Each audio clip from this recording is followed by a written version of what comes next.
మాతృక న్యూస్కి స్వాగతం. రాష్ట్రంలో అనేక పరిణామాలు మార్పులు చోటు చేసుకుంటున్న తరుణంలో ఒక విషాదకరమైన సంఘటన రాష్ట్రంలో జరిగింది.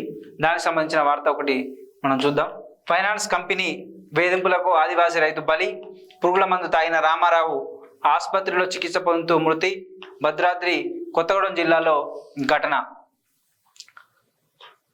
రామారావు అనే వ్యక్తి దుమ్ముగూడానికి సంబంధించిన ఒక రైతు ఫైనాన్స్ కంపెనీ దగ్గర అప్పు తీసుకురావడం జరిగింది. ఆ అప్పుతో వరి కొత్త మిషన్ ఒకటి కొనుక్కున్నాడు. ఆ మిషన్ సరిగా నడకపోవడం వల్ల తను ఆ వడ్డీ చెల్లించలేకపోయిండు. ఆ ఫైనాన్స్ సంబంధించినటువంటి వాళ్ళు ఆ రైతును అనేక ఇబ్బందులకు గురి చేయడం వల్ల అతను తీసుకున్నటువంటి వరి కొత్త మిషన్ని లాక్కెళ్ళే సందర్భంలో రైతు మనస్తాపానికి గురై ఆ బాధను భరించలేక ఆత్మహత్య చేసుకున్నట్టుగా ప్రధానంగా మనకి వార్తల్లో కనిపిస్తూ ఉన్నది. ఆ రైతు చికిత్స పొందుతూ చనిపోయినట్టుగా కూడా మనకు ప్రధానంగా మనం ఇక్కడ చూడవచ్చు. ఫైనాన్స్ కంపెనీలు విచ్చలవిడిగా ప్రజలకు, రైతులకు అప్పులు ఇచ్చేసి వాళ్ళను తీవ్ర ఇబ్బందులకు గురి చేస్తూ ఉన్నది. ప్రభుత్వం ఇలాంటి ఫైనాన్స్ కంపెనీల మీద వెంటనే చర్యలు తీసుకోవాలి. ఈ ప్రభుత్వం రామారావు కుటుంబాన్ని అన్ని విధాలుగా ఆదుకుంటారని ప్రజలు డిమాండ్ చేస్తూ ఉన్నారు. ఈ ఫైనాన్స్ కంపెనీల మీద వెంటనే చర్యలు తీసుకొని ఇలాంటి సంఘటనలు మళ్ళీ జరగకుండా ప్రభుత్వం చూడాలని చెప్పేసి మనం కోరుకుందాం.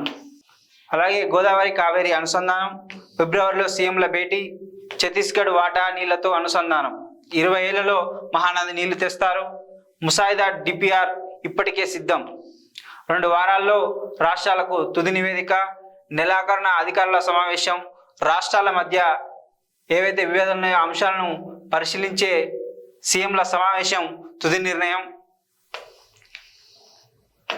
గోదావరి కావేరి అనుసంధానం చేయడం వల్ల 4.91 హెక్టార్ల భూమికి ఈరోజు నీళ్లు అందించే ప్రయత్నం కేంద్ర ప్రభుత్వం చేస్తూ ఉన్నది. అందులో భాగంగానే గోదావరి, తెలంగాణ రాష్ట్రానికి సంబంధించిన గోదావరి, అదేవిధంగా ఛత్తీస్గఢ్, ఆంధ్రప్రదేశ్, కర్ణాటక, తమిళనాడు సంబంధించిన రాష్ట్రాలకు ఈ గోదావరి నుంచి ఒక కాలువ ద్వారా వాళ్ళు నీటిని పంపించే ప్రయత్నం ఒకటి చేస్తూ ఉన్నారు. అందులో భాగంగానే ఈ గోదావరి కావేరి అనుసంధానానికి సంబంధించిన ఒక సమావేశం అయితే జరగనుందన్నట్టు ఇక్కడ మనకు ప్రధానంగా వార్తల్లో కనిపిస్తూ ఉన్నది.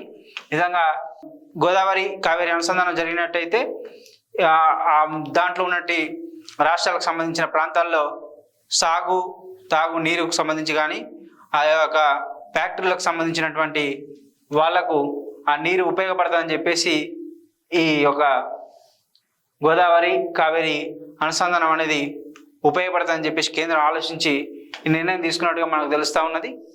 అదేవిధంగా మరొక వార్త, రాజకీయాలు లేకుండా టీఎస్పీఎస్సీ చైర్మన్ సభ్యుల నియామకం ప్రక్షాళన.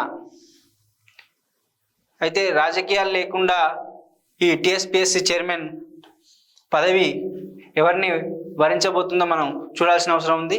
మాజీ చైర్మన్ అటువంటి ఈ చైర్మన్గా ఉన్నటువంటి అతను రాజీనామా చేయడం వల్ల ఆ సీటు ఖాళీగా ఉన్నది. ఇప్పుడు అతను చేసినటువంటి గ్రూప్ 1 పరీక్షల లీకేజీ కావచ్చు, ఉద్యోగాల నియామకంలో జాప్యం కావచ్చు, ఇటువంటి అంశాల మీద తన మీద ఉన్న వ్యతిరేకత వల్ల తను రాజీనామా చేయడం జరిగింది. ఇప్పుడు ఆ సీటు ఖాళీ కావడంతో కాంగ్రెస్ ప్రభుత్వం ఆ పదవికి ఆ సీటుకు సంబంధించిన ఎన్నిక విషయంలో కొంత చర్చ అయితే జరుగుతూ ఉన్నది. మరి ఆ సీట్లో ఎవరిని కూర్చోబెట్టబోతుంది ప్రభుత్వం అనేది మనం వేచి చూడాల్సింది. అయితే గత ప్రభుత్వం పునరావాస కేంద్రంగా మార్చిందని చెప్పేసి ముఖ్యంగా ఆరోపిస్తూ ఉన్నారు. రాజకీయ నియామకాలతోనే లీకులు రద్దులు, కేసీఆర్ అసమర్థతతోనే ఉద్యోగాల జాప్యం, యూపీఎస్సీ తరహాలో కమిషన్ తీర్చిదిద్దాం, ఈ ఏడాదిలో 2 లక్షల ఉద్యోగాలు భర్తీ చేస్తామని చెప్పేసి ఇక్కడ ప్రధానంగా ఉన్నది. సమూల ప్రక్షాళన సహకరించండి, పారదర్శకతకు మార్గాలు చూపండి, యూపీఎస్సీ చైర్మన్ను కోరిన సీఎం రేవంత్. అలాగే ఉత్తమ్తో కలిసి చైర్మన్ గంటన్నర పాటు భేటీ అయినట్టుగా ఇక్కడ ప్రధానంగా వార్త కనిపిస్తూ ఉన్నది. టీఎస్పీఎస్సీలో అందరికీ శిక్షణకు విజ్ఞప్తి, అంగీకరించిన యూపీఎస్ చైర్మన్ మనోజ్ సోని. వెనుకబడిన ప్రాంతాలకు 1800 కోట్ల నిధులేవి, ఆర్థిక మంత్రి నిర్మలతో భేటీ. ఆర్థిక మంత్రి నిర్మలతో భేటీలో రేవంత్ ప్రస్తావన చేసినట్టుగా తెలుస్తా ఉన్నది. మిలిటరీ భూములపై రక్షణ మంత్రితో భేటీ. అయితే టీఎస్పీఎస్సీలో జరుగుతున్నటువంటి అవకతవకల్ని రూపుమాపడానికి ప్రభుత్వం మరి అన్ని విధాల నిర్ణయాలు తీసుకొని అన్ని విధాలుగా టీఎస్పీఎస్సీని ప్రక్షాళన చేస్తుందా, మరి ఎలాంటి రాజకీయాలు లేకుండా ఆ నియామకం జరుగుతుందా లేదా అనేది మనం వేచి చూడాల్సిన అవసరం ఉన్నది. అలాగే మరొక వార్త, ప్రత్యేక బస్సుల్లోనూ మహిళలకు ఫ్రీ. రాజేంద్రనగర్ డిపోలో మొక్క నాటిన సజ్జనార్.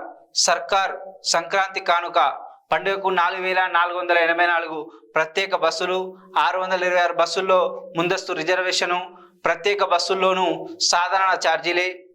అధికారులతో సమీక్షలో ఎండి సజ్జనార్. ఇప్పటికే రాష్ట్రంలో ప్రభుత్వం మహిళలకు ఫ్రీ బస్సును ప్రకటించినప్పటికీ సంక్రాంతికి మరో 4000కు పైగా బస్సులను వాళ్ళు ఏర్పాటు చేసినట్టుగా సజ్జనార్ గారు ఇక్కడ ప్రకటించినట్టు వార్త ఒకటి ప్రధానంగా ఉన్నది.